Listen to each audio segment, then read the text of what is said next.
আজকের ক্লাসে আমরা স্টার্ট করব second chapter measure of central tendency. Measure of central tendency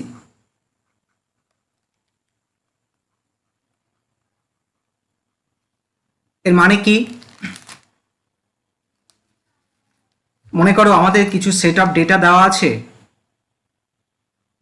x1, x2, x3, xn। এই সেট অফ ডেটাগুলোর মধ্যে থেকে আমাকে একটা সিঙ্গেল ভ্যালু সার্চ করতে হবে, যেটা এই সেট অফ ভ্যালুর মধ্যে কেউ হতে পারে অথবা এর রেঞ্জের মধ্যে, মানে মিনিমাম আর ম্যাক্সিমাম ভ্যালুর মধ্যে থাকতে হবে। আর কি না, সেন্টারে থাকতে হবে। তাহলে একটা সিঙ্গেল ভ্যালু যেটা এদের রেঞ্জের মধ্যে থাকতে হবে আর অ্যাটমোস্ট সেন্টারে থাকতে হবে। সেই ভ্যালুটাকেই বলা হয় কি? এভারেজ। এভারেজের কাজ কি? এভারেজের কাজ হচ্ছে এই গিভেন যে সেট অফ ভ্যালুস, তাদের যে ক্যারেক্টারিস্টিক্স সেটা ডিটারমাইন করা।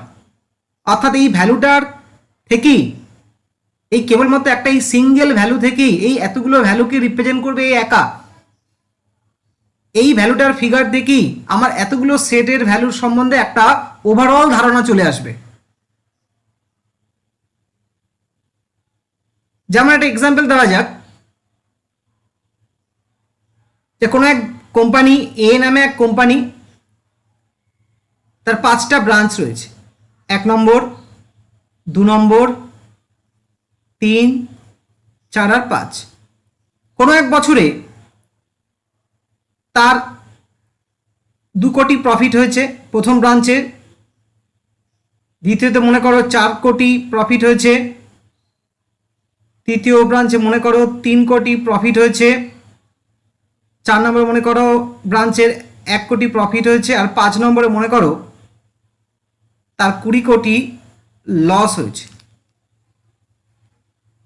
এবার কোনো এক ব্যক্তি এই কোম্পানিতে টাকা ইনভেস্ট করবে, সে ঠিক করলো, এবং সে এই প্রথমে 1, 2, 3 বা 4 এই 4টে ব্রাঞ্চের হিসেব দেখেই বাহ, প্রত্যেকটা ব্রাঞ্চে তো প্রফিট হয়েছে, কোনো কারণে এটাকে সে ওভারলুক করলো এবং সে এখানে টাকা ইনভেস্ট করলো। তাহলে অ্যাকচুয়ালি সে ঠিক করলো কি? তার সার্ভে কি ঠিক হলো? তার সার্ভে ঠিক হলো না, কারণ সে ওভারঅল ডেটাটাকে দেখেনি।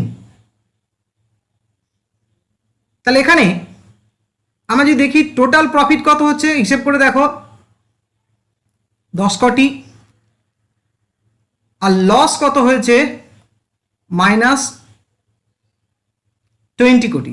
যদি যোগ বিয়োগ করো তাহলে অ্যাকচুয়ালি তার ওভারঅল -10 কোটি। আমরা তো এই কটা ডেটা বলে ঠিক আছে, খুব সহজে হিসেব করে দিলাম, কিন্তু যদি হাজার হাজার ডেটা থাকে তখন যে ইনভেস্ট করবে সে কিন্তু এই ক্যারেক্টারিস্টিক্সটাকে খোঁজার চেষ্টা করবে, এই ওভারঅল যে সমস্ত ডেটার যে ক্যারেক্টারিস্টিক্স, অর্থাৎ যেটা বলছিলাম সিঙ্গেল সেন্টার্ড ভ্যালু, যার নাম এভারেজ, সে সেটাকে কিন্তু সার্চ করাচ্ছে, সেই ভ্যালুটাকেই সে দেখবে সে কি রিপ্রেজেন্ট করছে, কারণ টোটাল যে সেটটাকে এই এভারেজই কিন্তু অ্যাকচুয়ালি ডিটারমাইন করছে। যেমন ধরো ক্রিকেট টিমে 11 জন প্লেয়ার থাকে, তা যখন টস করতে যায় কি 11 জন প্লেয়ারই যায় না, যে কোনো একজন, যে আমাদের যে লিডার, যে ক্যাপ্টেন, সেই যায়।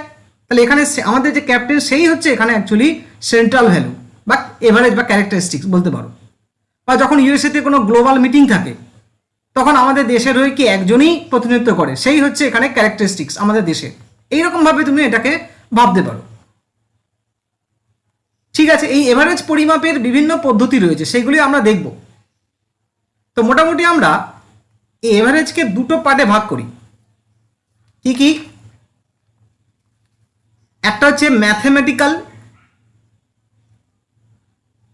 আর একটা হচ্ছে পজিশনাল। একটা হচ্ছে ম্যাথমেটিক্যাল, একটা হচ্ছে পজিশনাল। ম্যাথমেটিক্যালের আবার 3টে পার্ট আছে।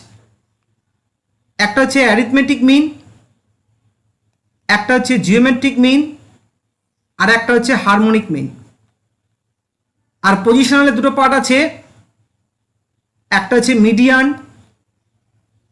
আর একটা হচ্ছে মোড। তো টোটাল এভারেজ ভ্যালু কিন্তু আমরা 5 রকম ভাবে ডিটারমাইন করতে পারি, arithmetic mean, geometric mean, harmonic mean, median, mode.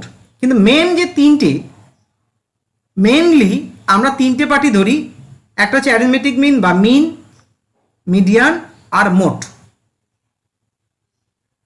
তো আমরা নেক্সট মানে এই যে চ্যাপ্টারে আমরা কেবলমাত্র এই অ্যারিথমেটিক মিন বা মিন নিয়েই প্রবলেমগুলো দেখব, এবং তারপরে চ্যাপ্টার মিন, মিডিয়ান, মোড। আর একদম শেষ চ্যাপ্টার যখন করাবো স্ট্যাটিস্টিক্সের, সেখানে অ্যারিথমেটিক মিন, জিওমেট্রিক মিন এবং হারমোনিক মিন, তাদের মধ্যে কি রিলেশন এবং কি ধরনের প্রবলেম হতে পারে সেগুলো নিয়েও ডিসকাস করব। তো একটু দেখে নেওয়া যাক ডেফিনেশনটা কি বলতে চাইছে। তো দেখো, measure of central tendency, A measure of central tendency is a single value that attempts to describe a set of data by identifying the central position within the set of data.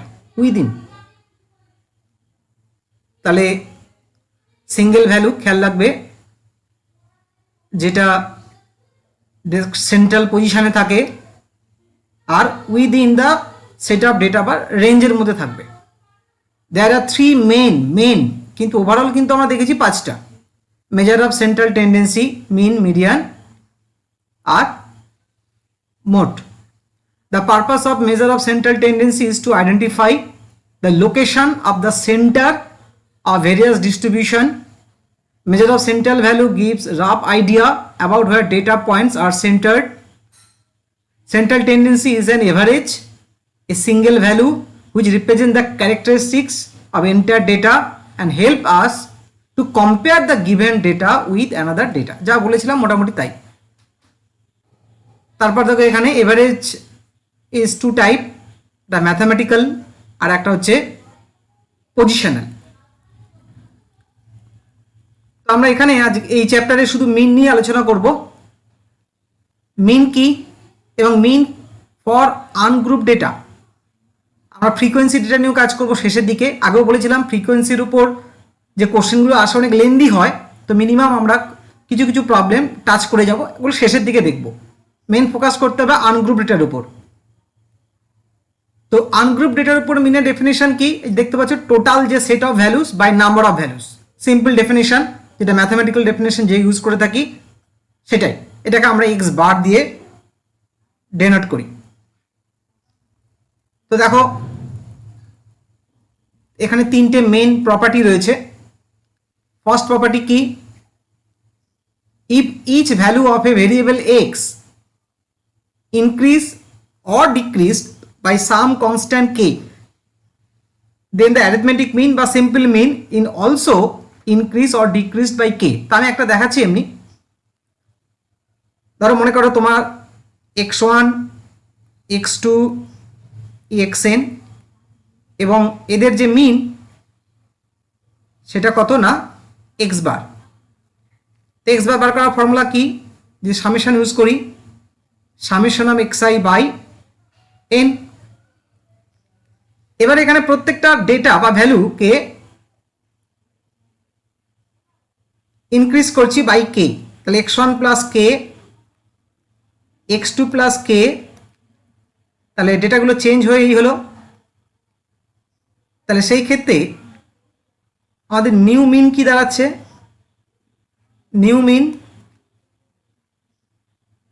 Number of data কিন্তু সেমই রয়েছে, এবং যদি ভালো করে দেখো x1 plus x2 plus xn মানে এটা সামেশন অফ xi। ডেটাগুলো যদি যোগ করি, কে থাকবে কতবার, n times, that is n কে, আর নাম্বার অফ ডেটা কিন্তু nই। যদি এটাকে স্প্লিট করো তাহলে summation of xi by n মানে কি x বার দেখতে পাচ্ছ এখানে, আর n কে বাই n, nটা কেটে গিয়ে কে। তাহলে কি হলো, তাহলে আমরা যখন প্রত্যেকটা ভ্যালু কে ইনক্রিজ করেছি তাহলে মিনটাও কে ইনক্রিজ করলো। একই রকমভাবে ডিক্রিজ ক্ষেত্রেও তাই, যদি প্রত্যেকটা ডেটা কিন্তু যদি কে ডিক্রিজ করা হয় তাহলে মিনও কে ডিক্রিজ করবে। সিমিলারলি যদি প্রত্যেকটা ভ্যালু যদি মাল্টিপল করি by some non zero constant K, বা যদি ডিভাইড করি প্রত্যেকটা টার্মকে by some non zero constant K, তখন কি হবে না আমাদের যে মিন বা এভারেজ যেটা সেটাও কিন্তু ঠিক একই রকমভাবে মাল্টিপ্লাইড হবে বা ডিভাইড হবে বাই কে। আচ্ছা, এখানে দেখো তাহলে 1 নম্বর আর 2 নম্বর পয়েন্ট আমরা বুঝলাম। এবার 3 নম্বর পয়েন্টটা দেখো, mean is affected by change or shifting the origin and scale. এখানে দুটো কথা রয়েছে, কি কি চেঞ্জ, অরিজিন চেঞ্জ আর স্কেল চেঞ্জ। ব্যাপারটা বুঝতে হবে যে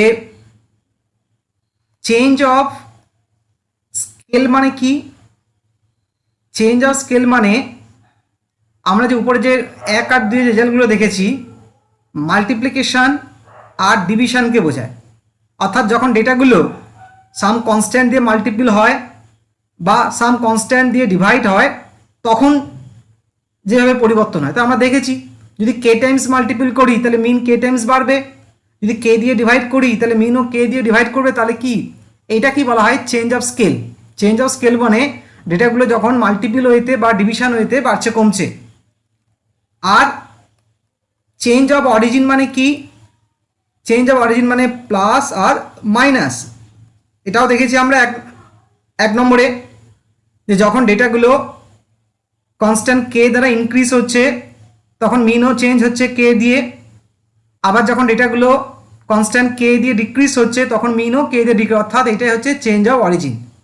তাহলে অর্থাৎ এই যে 3 নম্বর যে পয়েন্টটা 1 আর 2 এর combination, mean is affected by change or shifting of origin and scale. তো মোটামুটি আমরা এই 3 ধরনের কনসেপ্ট দিয়ে আমরা মিনের সবকটা অঙ্ক সলভ করতে পারবো। তো দেখো আরেকটু পার্ট বাকি রয়েছে যে হোয়াট ইজ আউটলায়ার। আউটলায়ার কি না, values that are very small or very large relative to the majority of the values in a data set are called outliers or extreme values। অর্থাৎ গিভেন সেটে আমার কিছু value দেওয়া আছে যার মধ্যে একটা ভ্যালু হয়তো খুব স্মল বাকিদের থেকে বা খুব বিগ বাকিদের থেকে, সেই ভ্যালুটা কি বলা হয় এক্সট্রিম ভ্যালু বা আউটলায়ার। সেটা মিনের উপর কিভাবে এফেক্ট পড়ে দেখব। এখানে একটা এক্সাম্পল দেওয়া আছে, যেমন এখানে 5টা স্টেটের কথা বলা হয়েছে ABCD, তাদের পপুলেশন। এবং ভালো করে এখানে খেয়াল করে দেখো এ স্টেটে সবচেয়ে বেশি ডেটা আছে, সবচেয়ে বেশি পপুলেশন অন্যদের তুলনায়। তো এখানে এই যে ভ্যালুটা সেটের যে ভ্যালুগুলো এটা কি বলা হচ্ছে অ্যাকচুয়ালি আউটলায়ার্স। এবারে আমরা প্রথমে একটু নিচের দিকে দেখো, আমরা অর্থাৎ স্টেটের এই পপুলেশনটাকে বাদ দিয়ে আমরা বাকি 4টের পপুলেশন নিয়ে এভারেজ তৈরি করেছি বা মিন বার করেছি। কত পেয়েছি না, যোগ করে 4 দিয়ে ভাগ 2788.5000, সব 1000 হিসেবে হয়েছে। এবার যদি এই স্টেটকে নিয়ে অর্থাৎ টোটাল 5টার যদি এভারেজ বার করি বা মিন বার করি সেই ক্ষেত্রে কি ভ্যালু পাবো না 9005.2। তার ডিফারেন্সটা খেয়াল করে দেখো। তাহলে এই যে ভ্যালুটা এক্সট্রিম ভ্যালু যাকে বলা হচ্ছে বা আউটলায়ার্স বলা হচ্ছে যারা, এটা থাকা না থাকা তাহলে মিন কি এফেক্টেড হচ্ছে, খুব ভালোভাবে এফেক্ট হচ্ছে।